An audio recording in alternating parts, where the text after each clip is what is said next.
So, magandang hapon sa inyong lahat guys. So, 4 PM ng hapon, then Monday. Medyo hindi na gano'n ka ano yung araw, then hindi na gano'n ka init. Okay? So, medyo malamig na ng konti. So, workout natin ngayong araw is shoulder. Okay? So, yung pinaka ano lang naman na shoulder ang lalaroin natin ngayon, yung mga karaniwan na workout lang naman. Pero syempre, alam niyo na yun, yung talagang afford para sa atin tsaka hindi yun napepersa tayo. Then, yung kung meron man akong ituturong bago, watch lang kayo hanggang matapos ng video na to para mas marami kayong matutunan. Kasi hindi lang porket workout lang ginagawa ko dito, nag-explain din ako kung about saan yung ginagawa natin, okay? And kung ano din yung magiging benefits para sa katawan natin. Din, huwag mo na rin kalimutan mag-comment para sa mga ginagawa ko. Then, mag-subscribe ka na din para lagi kang updated sa mga ganitong video, okay? So, simulan na natin to guys.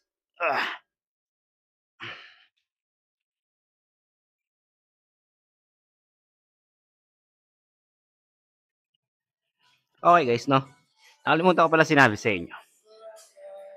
Sa pagbubuhat sa shoulder, kahit anong klaseng workout sa shoulder yan, hindi nyo naman kailangan sobrang bigat yung buhatin nyo. Oops, wait lang ha. Baka makita nyo, mabigat yung binubuhat ko, sabi nyo hindi nyo naman kailangan mabigat.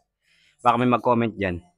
Sa akin kasi, ang nangyayari sa akin, bago ako pumunta doon sa mabigat, pinapractice ko muna yan guys. Then, pag alam ko na sa katawan ko na magana para sa akin to, doon ako pumapatong at nagle-level up ng buhat. Hindi ko pinapersa yung sarili ko para buhatin lang yung weights, okay? Kasi maling-mali yun eh.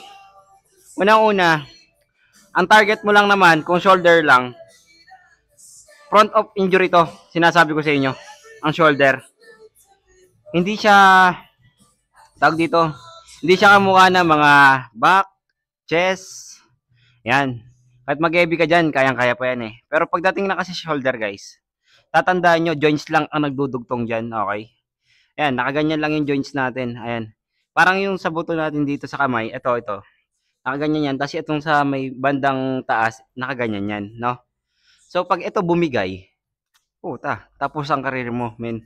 Nga ang payo ko lang sa inyo, kahit nakikita nyo ako nagbubuhat na mabigat, lagi nyo tatandaan to, front pa rin ng injury ang shoulder.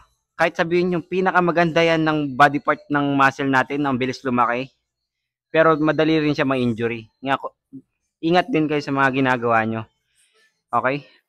Then yung pagbubuhat dito para mas lalo yung tamaan. Sabi ko nga sa inyo, yung siko nyo, medyo iharap nyo ng konti, wag naka-straight, okay? Kasi pag naka-straight yan, ayan, joints na lang yun, maano nyo dyan. May stress lang yung joints nyo dyan. Okay? So pag inarap nyo yan, ayan, talagang rekta yan sa front, okay? Yun lang naman ang payo ko sa inyo. So, bubuhat na ako.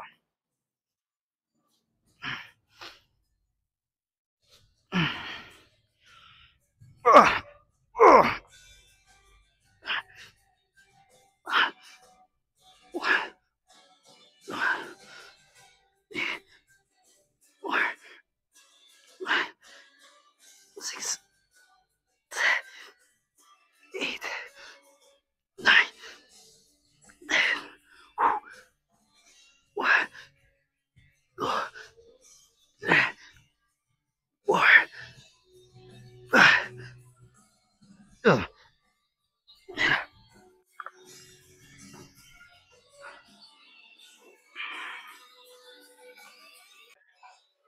Okay guys, so pangalawang workout natin sa shoulder, no? Then side lateral raises. So mga naka-seated naman tayo, hindi tayo nakatayo. So pagkuha naman nito, hindi lang straight yung kamay, okay? Hindi nakaganyan ha.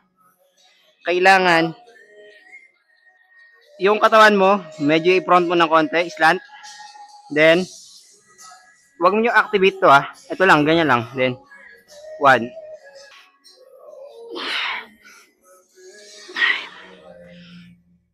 6, 7,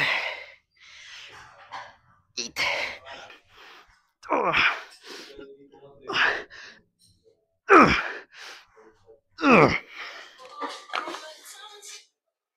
Masyado maingay. Okay guys. So, next workout natin is front raise cable. So, dito tayo sa may crossover.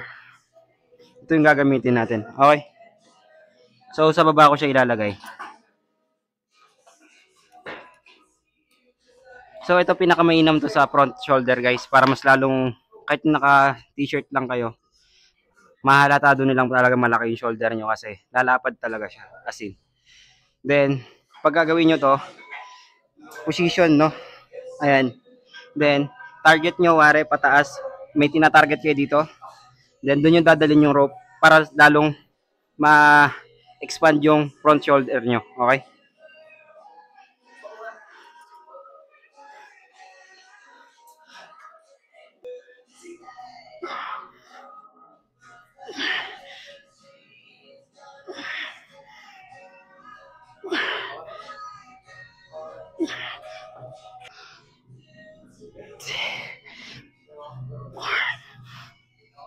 Ah! Ah! Ah!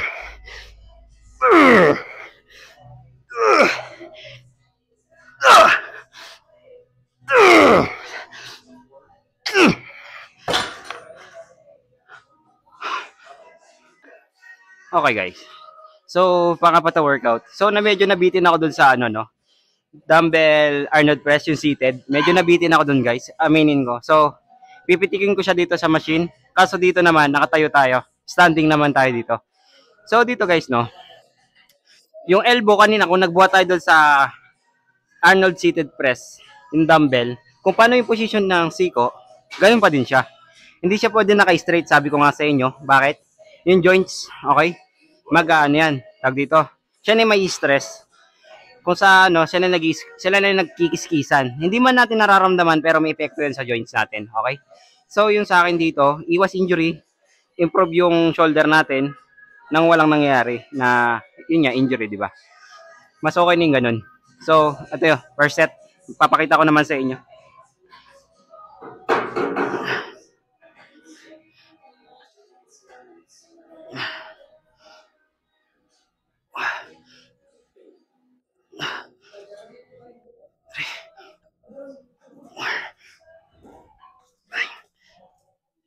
Sige.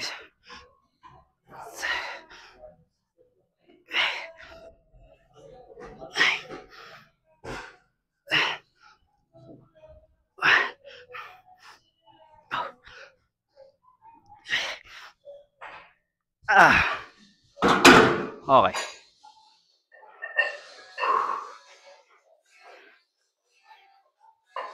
Okay guys, so ilan na ba? Panglimang workout ko na to sa shoulder, no. So, tapos na tayo sa front side and magre-real delts naman tayo. Okay. To para mas bumilog lalo yung shoulder nyo, mas laruin nyo to. Yung sa likod, real delts tawag dito mga brother, okay. So, pag wala tong real delts na to, parang kung saan parang ampaw yung shoulder nyo kasi front tsaka side lang. Pero pagdating sa likod, wala. So, medyo pangit siyang tingnan. Awkward ba, ganun. So, laruin nyo pa rin to. Mahalaga to sa shoulder. So, cable rope. Sa taas naman to, no, guys.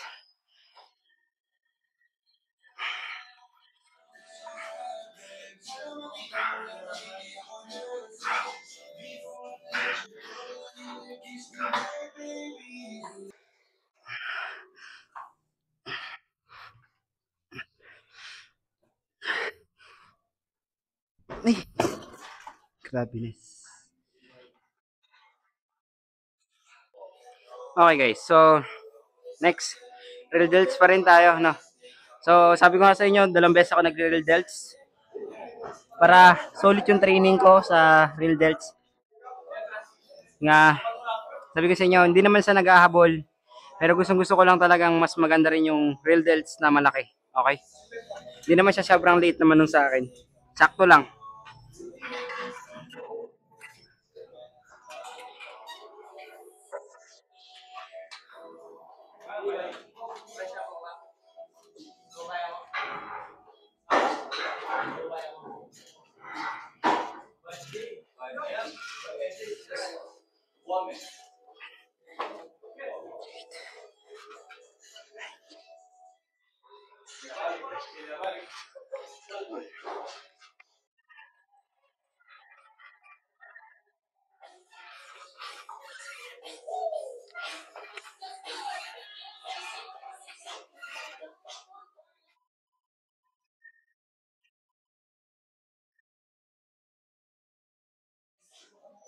Thank you, sir. Sige, sir. Banatan nyo na.